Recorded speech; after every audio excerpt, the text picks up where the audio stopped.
Hola amigos y amigas, bienvenidos a un nuevo video de su canal El Penalista Colombia.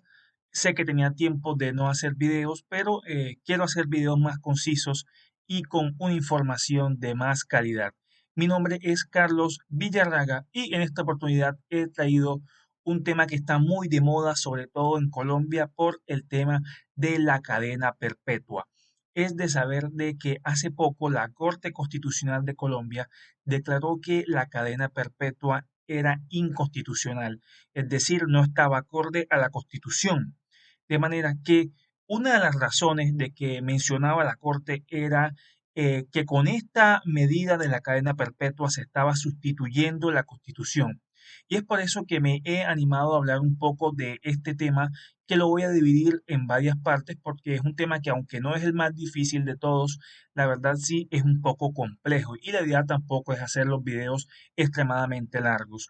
Entonces, sin más preámbulos, vamos a empezar a hablar de este tema tan interesante que es la reforma de la Constitución y la sustitución de la Constitución. Es decir, ¿qué significa eso de sustituir la Constitución y qué diferencia tiene con el concepto que es muy común de reforma?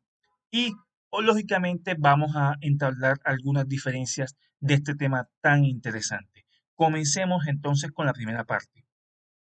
Antes que nada, en este aparte, he querido hacer, digamos, un recorderis de lo que muchos nosotros ya estudiamos, que es el tema de el concepto y la importancia de una constitución.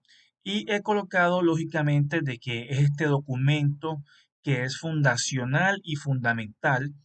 Digamos que fundamental porque contiene los derechos y las normas más importantes de un Estado, de una sociedad, y fundacional porque precisamente tiene un carácter de creador.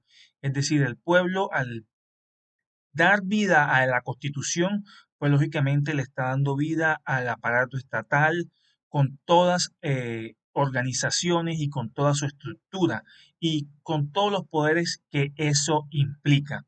Entonces, como lo ven en pantalla, también he agregado que normalmente, pues, en un sentido básico, la Constitución está dividida en dos partes, que una es la parte dogmática, que viene de dogma, algo que no tiene, digamos, eh, contradicción, que es una verdad absoluta, que serían los derechos fundamentales, es decir, difícilmente se pueden cambiar, y una parte orgánica que tiene que ver con toda la estructura del Estado y todas las instituciones que el Estado tiene.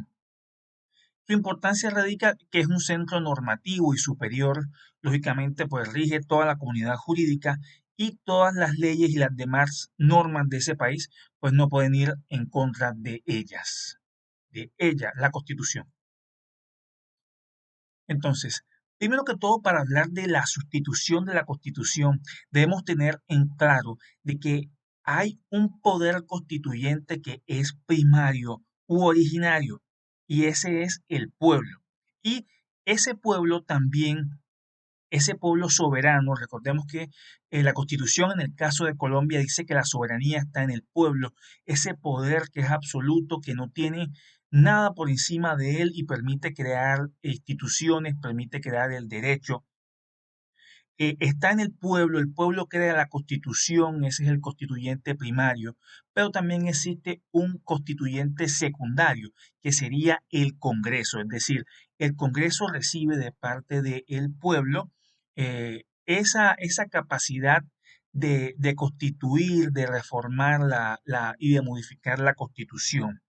Entonces, lógicamente, aquí hay una distinción que el poder constituyente o primario u originario, lógicamente, como ya lo mencioné, y el derivado, y como ya lo dije en el segundo párrafo, sería que el constituyente sería el pueblo, que normalmente cuando se crea la constitución se hace a través de una Asamblea Nacional Constituyente, como sucedió en el caso de Colombia en la Constitución del 91, y un poder derivado que sería el Congreso, ya sea Congreso, ya sea Asamblea u otra corporación de esta misma índole.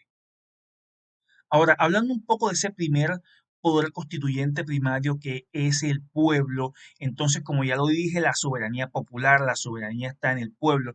Eso hace que sea el pueblo el primer poder constituyente. ¿Qué quiere decir? Que sea el pueblo el que tenga el poder de crear una constitución, de crear un modelo de Estado y de darse una constitución para regirse con todo lo que eso implica. Y algo muy importante que debemos tener en cuenta es que este poder primario constituyente no está sujeto a ningún límite. Es decir, no tiene límites jurídicos porque es un ejercicio, perdón, pleno del poder político y esto es muy importante, pues tenemos mucha atención, porque si no tiene ningún límite, entonces quiere decir de que el poder constituyente puede inclusive sustituir la constitución y esto es muy importante para lo que viene, porque el poder derivado, el poder constituyente derivado o secundario o representado, a diferencia de este sí va a tener límites que no puede traspasar. Un ejemplo de este poder constituyente primario que es el pueblo lo podemos ver en la sentencia de la Corte Constitucional que vemos en pantalla, en la frase que dice que el poder constituyente es el pueblo, el cual posee per se un poder soberano, absoluto, ilimitado, permanente, sin límites y sin control jurisdiccional. Vean la importancia que esto tiene y al mismo tiempo el peligro que esto implica, pues un poder constituyente, lógicamente, que para eso está en el pueblo, para que no se creen enormes injusticias, aunque esto también es falible, ¿no? Pues es un poder, repito, que es absoluto e ilimitado. Y repito, es tan ilimitado que puede inclusive cambiar el modelo de Estado, sustituir un modelo de Estado, cosa que no puede ser el constituyente derivado que es el Congreso de la República. Entonces, pido excusas por los párrafos tan largos. Considero que son ideas que son esenciales, aunque lógicamente mi metódica no es leerlo completo, sino explicar las ideas esenciales y ustedes pues con toda la calma del mundo poder analizar y leer cada línea. Entonces, como ya lo dijimos, este poder de reforma o constituyente derivado es la capacidad que tienen ciertos órganos del Estado en ocasiones con la consulta o sin ella, de modificar una constitución existente, pero ojo con esta idea, dentro de los cauces que la misma constitución. Es decir, el constituyente derivado, como es por ejemplo, el Congreso de la República, como está precisamente nacido de la rama legislativa y esta a su vez nace de la constitución política, quiere decir que es la misma constitución la que le da vida al Congreso, es decir, la constitución le da vida, es la madre del Congreso como rama legislativa y asimismo le implica unos reglamentos, unos límites. Y sí, el Congreso sigue siendo el representante en teoría del pueblo, pero eso no quiere decir de que tenga un límite absoluto, porque precisamente los estados constitucionales se caracterizan porque lo supremo es la Constitución y ni siquiera el Congreso, ni siquiera las mayorías pueden aplastar a las minorías. Es decir, que siempre va a haber unos cauces, va a haber unos límites que respetar. Entonces, ¿cómo que cauces? Bueno, hay asuntos de competencia, procedimientos, puede haber requisitos para que una reforma se haga, etcétera, etcétera, etcétera. Entonces, lo demás ya lo podemos leer en pantalla. Vamos al siguiente punto. Entonces, como ya lo dijimos, a diferencia del poder constituyente primario, el poder derivado tiene sí unos límites y controles que no puede obviar, no puede evitar. Es decir, por ejemplo, en Colombia, como lo vemos en pantalla, que existen unos mecanismos que la misma Constitución ya ha creado. Es decir, la Constitución sigue siendo la madre, sigue siendo la que impone estos reglamentos. Dice que en Colombia se puede reformar la Constitución por un acto legislativo, un referendo, una asamblea constituyente. A su vez, como la Carta Magna, es decir, como usualmente algunos llaman a la Constitución, bueno, fija las reglas y los procedimientos a los cuales deben someterse la gente para acudir a estos mecanismos de participación democrática. Es decir, fíjense cómo este poder constituyente derivado nace de la misma constitución le pone los límites y aunque puede modificar o reformar, no puede sustituir. Desde aquí vamos haciendo hincapié en esa idea. Los límites del poder de reforma. Entonces, aquí digamos que esta cita de la Corte nos dice que una cosa es que cualquier artículo puede ser modificado. Es decir, es como si la Corte nos dijera, sí, es cierto que cualquier norma de la Constitución puede ser modificada, pero no quiere decir de que la Constitución misma pueda ser sustituida, es decir, no se va a cambiar el modelo de Estado. Aunque aquí hay una excepción que más adelante se va a hablar, voy a hablar de ella en otro video, que es el llamado test de intangibilidad. Es decir, que no es del todo cierto que cualquier norma absoluta se puede cambiar o modificar, no. Inclusive existen normas, valores, principios que son fundamentales y que no pueden variar tampoco. De ahí precisamente que para saber qué se puede cambiar y qué no, haya que acudir a un test de intangibilidad. Pero aquí la Corte lo que nos trata de decir es, cierto, podemos cambiar, podemos modificar, porque el Congreso es el representante del pueblo, el pueblo es soberano, pero repito, no puede, tiene unos límites y no puede sustituir la Constitución, es decir, sus bases, sus ideas fundamentales, no puede cambiarla. Entonces, esto es muy curioso porque la Corte nos dice de que si la Constitución hubiera querido, o más bien si el constituyente primario, que en el caso de Colombia se hizo a través de una asamblea constituyente, hubiera querido de que el Congreso pudiera sustituir la Constitución, ella misma expresamente lo hubiera consignado, cosa que no sucedió. ¿Por qué se dice que eso se hizo así? Porque en otros países la misma constitución sí establece una diferencia entre modificar y sustituir la constitución, como por ejemplo lo que vamos a ver a continuación, la constitución española, que establece dos mecanismos de reforma, que no los voy a leer, pero como están en pantalla, un mecanismo se consagra para modificar la Constitución y otro si lo que se pretende es una revisión total o parcial de unas normas fundamentales, unos principios constitucionales básicos. Entonces ya la reforma debe hacerse de un trámite diferente y que normalmente es mucho más exigente, cosa que no sucedió en Colombia. Por ejemplo, hay otros casos como la Constitución de Suiza, la Constitución argentina y, por ejemplo, la Constitución de Venezuela, que bueno, para ese momento era así, eh, y es un caso muy parecido al colombiano, es que si lo que se quiere adoptar es una nueva constitución, pues lo que se debe hacer de manera correcta, de manera legal, es convocar una asamblea constituyente. Sí, señor, una nueva asamblea constituyente en una nueva oportunidad. Entonces, vamos a ver nuevamente que estas ideas ya llegando a la conclusión de que realmente la Corte Constitucional nos dice de que la Constitución no solamente no dice de manera expresa que se le pueda sustituir a ella misma, sino que además establece que la Constitución podrá ser reformada. Sí, señores, se puede reformar, se puede modificar, pero no se puede sustituir. Es decir, esa es la idea principal de que hemos venido tratando, pues desde el principio del video. Lógicamente hay ideas que hay que complementar, que hay que seguir leyendo, pero son ideas básicas que debemos tener en cuenta para distinguir entre el poder derivado que puede reformar y el poder principal u originario, que es el que puede sustituir la Constitución.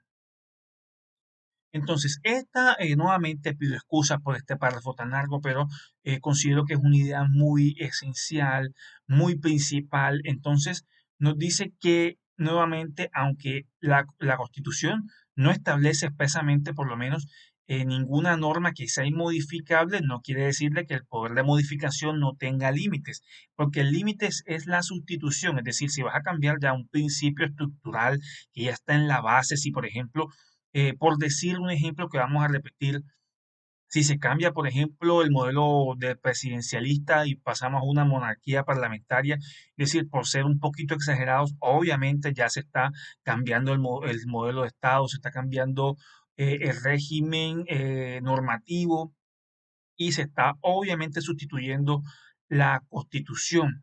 Es decir, aquí vemos, nos damos cuenta de que para saber si hubo una sustitución de la Constitución, Hay que tener en cuenta, pues como es obvio y es lógico, principios y valores que la Constitución contiene y aquellos que también surgen del famoso bloque de constitucionalidad, es decir, los tratados internacionales de derechos humanos que se han aprobado, digamos, por cada país según su trámite pertinente.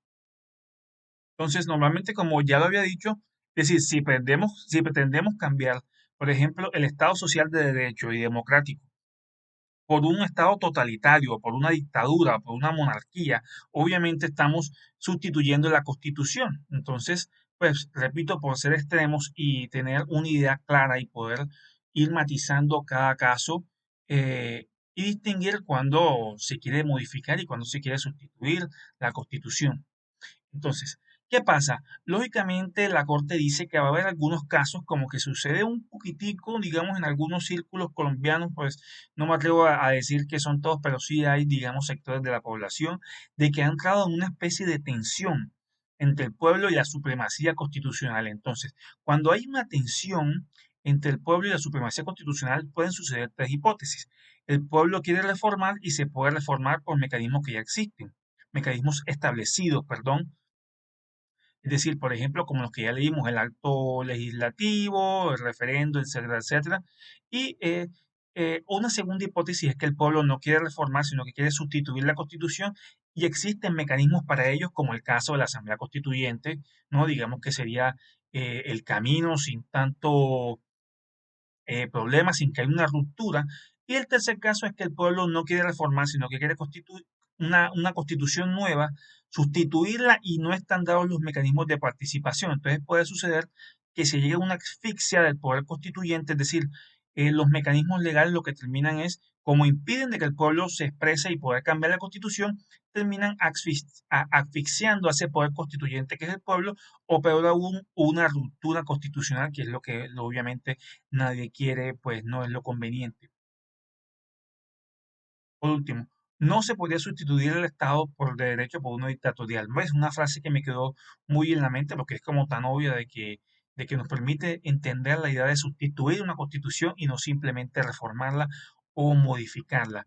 Y como ya lo dije, pues el ejemplo en pantalla, pues una monarquía parlamentaria a pasar de un régimen presidencialista a una monarquía parlamentaria, pues lógicamente estamos cambiando, sustituyendo la constitución, ya no estamos meramente modificándola ni reformándola.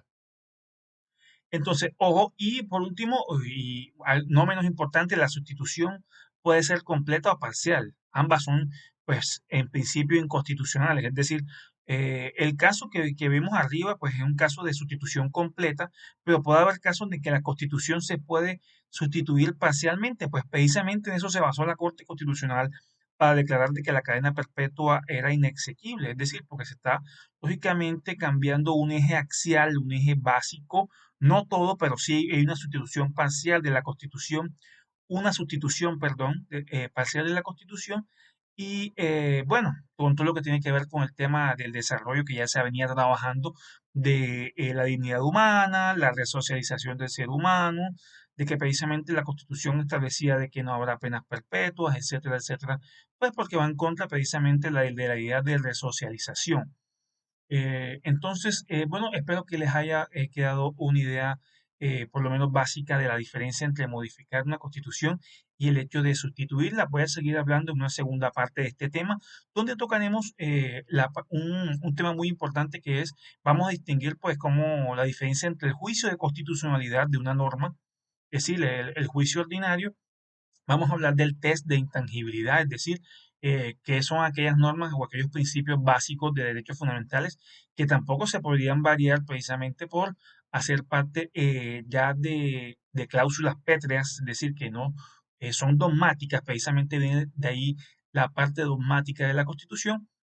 Y bueno, te he dejado mis redes sociales, pues los links tanto en YouTube como en Facebook para que poco a poco me puedas seguir y poder hacer crecer más esta página, subir mucho contenido de calidad, por supuesto, y muy interesante.